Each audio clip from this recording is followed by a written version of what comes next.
모로나이는 우리가 몰몬경을 읽은 후 진실한 마음과 의도, 그리고 그리스도를 믿는 신앙을 가지고 영원하신 하나님 아버지께 몰몬경이 참된지 간구한다면 그분께서 성신의 권능으로 그 참됨을 드러내시리라고 약속합니다. 수백만의 사람들이 이 약속을 적용했으며 예수 그리스도의 충만한 복음의 회복에 대한 확실한 증거를 얻었습니다.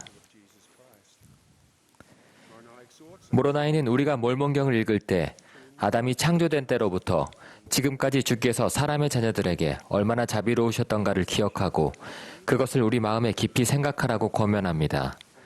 몰몬경에 나오는 이야기와 가르침은 우리에게 구주의 사랑, 연민, 자비를 상기시키고 증거합니다.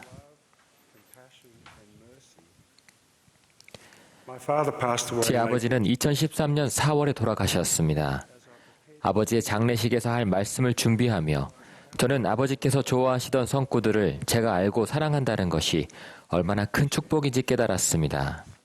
아버지께서는 가족 모임에서 그 성구들을 나누셨고 제가 조언이나 인도, 신앙의 강화가 필요할 때 저와 함께 그 성구들을 읽으셨습니다. 저는 아버지께서 말씀을 하시면서 그리고 부름을 수행하시면서 그 성구들을 나누시는 것을 들었습니다. 저는 그 성구들을 알았을 뿐만 아니라 아버지께서 성구를 나누실 때의 목소리와 제가 느꼈던 영적인 느낌을 아직도 기억할 수 있습니다. 아버지께서는 성구와 느낌을 나눔으로써 제가 주 예수 그리스도를 믿는 신앙의 확고한 기초를 세우도록 도와주셨습니다.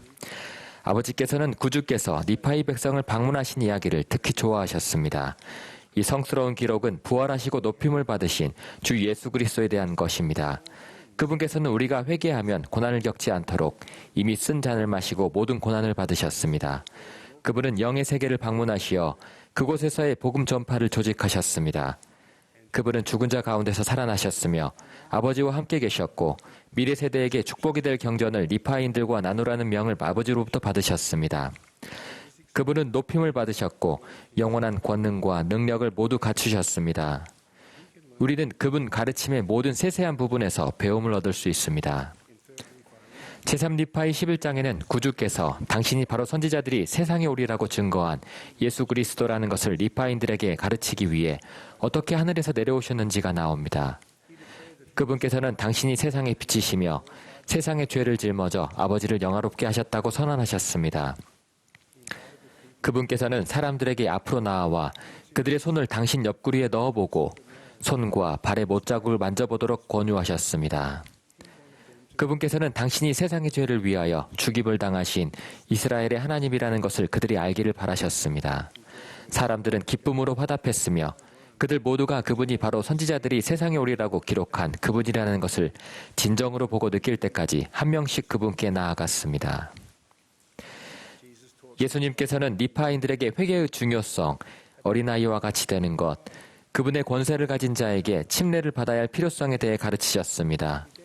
그런 다음 그분은 올해 우리가 신약장서에서 배우고 있는 교리의 많은 부분을 가르치셨습니다. 제3리파이 11장에는 예수께서 당신은 하나님께로 돌아가야 하며 또한 이스라엘의 잃어버린 지파들에게 당신을 보일 시간이라고 사람들에게 말씀하신 것이 나옵니다.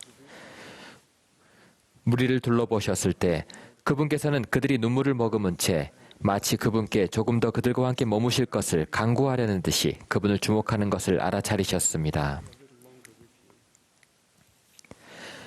구주께서 리파인들에게 보이신 반응은 감동적이며 우리에게 교훈을 줍니다. 그분은 이렇게 말씀하셨습니다. 보라, 나의 심정은 너희에 대한 측은함으로 가득하도다. 저는 그분의 연민이 사람들의 눈물에 대한 응답 그 이상이었다고 믿습니다. 그분은 그분의 속죄 희생의 눈을 통해 그들을 볼 수 있었던 것 같습니다.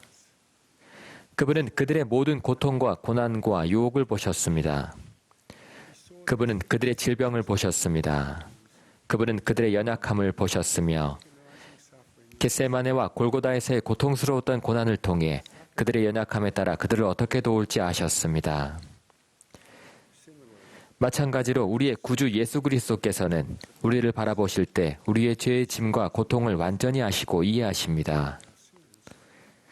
그분은 우리의 중독과 역경을 아십니다. 그분은 우리가 가진 모든 종류의 어려움과 고난을 아시며 우리에 대한 측은함으로 가득 차 계십니다. 리파인들에게는 그분의 자비로우신 권유가 뒤따랐습니다. 너희 가운데 병든 자가 있느냐? 그들을 이리로 데려오라. 너희에게 저는 자나 맹인이나 다리 불편한 자나 장애인이나 나병 환자나 마른 자나 못 듣는 자나 어떻게든지 고난을 당하는 자가 있느냐? 그들을 이리로 데려오라. 내가 그들을 고쳐주리라. 이는 내가 너희를 측은히 여김이요 나의 심정이 자비로 충만함이라. 그리고 사람들이 어떤 식으로든 고난당하는 모든 자들과 함께 나아가매 그들을 데려오는 대로 그들 모두를 고쳐주셨습니다. 1990년 저희는 오스트레일리아 빅토리아주 세일이라는 작은 도시에 살고 있었습니다. 저희는 가족, 교회, 직장의 일들로 행복하게 바빴습니다. 크리스마스 직전 어느 아름다운 여름 토요일에 저희는 몇몇 공원과 저희가 가장 좋아하는 해변을 방문하기로 했습니다. 가족이 함께 놀며 멋진 하루를 보낸 후 저희는 모두 함께 차를 타고 집으로 향했습니다. 운전을 하던 중 저는 어느 순간 졸고 말았고 정면 충돌 교통사고를 냈습니다. 어느 정도 시간이 흐른 후 정신을 차린 저는 차 안을 둘러보았습니다. 제 아내 맥 씨는 다리가 심하게 부러졌고 숨을 쉬려고 애쓰고 있었습니다. 흉골도 부러졌던 것이었습니다. 세 딸은 충격을 받았지만 다행히 괜찮아 보였습니다. 저는 경미한 부상을 입었습니다. 하지만 5개월 된 아들은 의식이 없었습니다. 사고 현장의 스트레스와 혼란 속에서 당시 11살이었던 큰딸 케이트가 다급하게 말했습니다. 아빠, 제롬에게 축복을 주셔야 해요. 딸들과 저는 힘겨운 노력 끝에 간신히 차에서 빠져나왔습니다. 아내는 움직일 수가 없었습니다. 저는 조심스레 제롬을 안아들었습니다. 그런 다음 저는 땅에 등을 대고 누워 아이를 조심스럽게 제 가슴에 올려놓은 후 그에게 신권 축복을 주었습니다.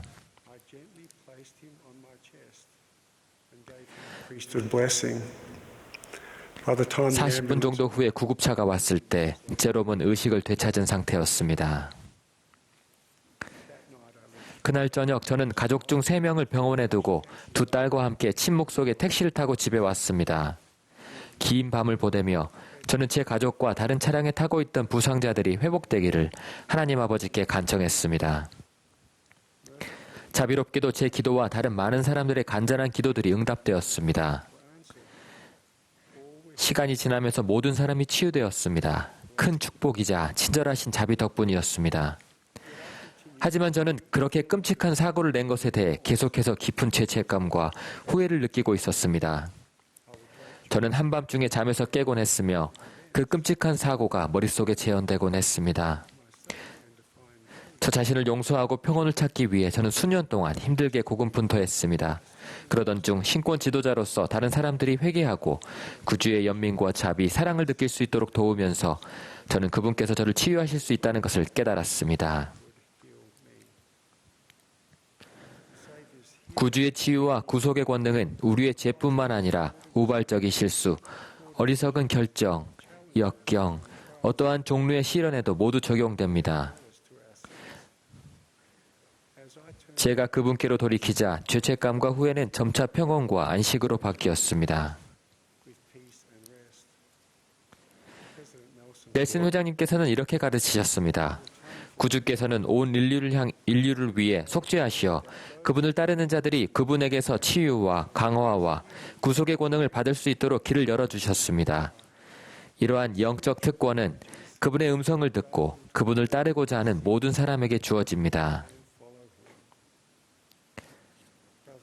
형제자매 여러분, 여러분이 해결되지 않은 죄의 짐을 지고 있든 오래전 누군가가 여러분에게 준 상처로 고통받고 있든 우발적 실수를 저지른 자신을 용서하기 위해 애쓰고 있든 구주 예수 그리스도의 치유와 구속의 권능은 여러분에게 열려 있습니다.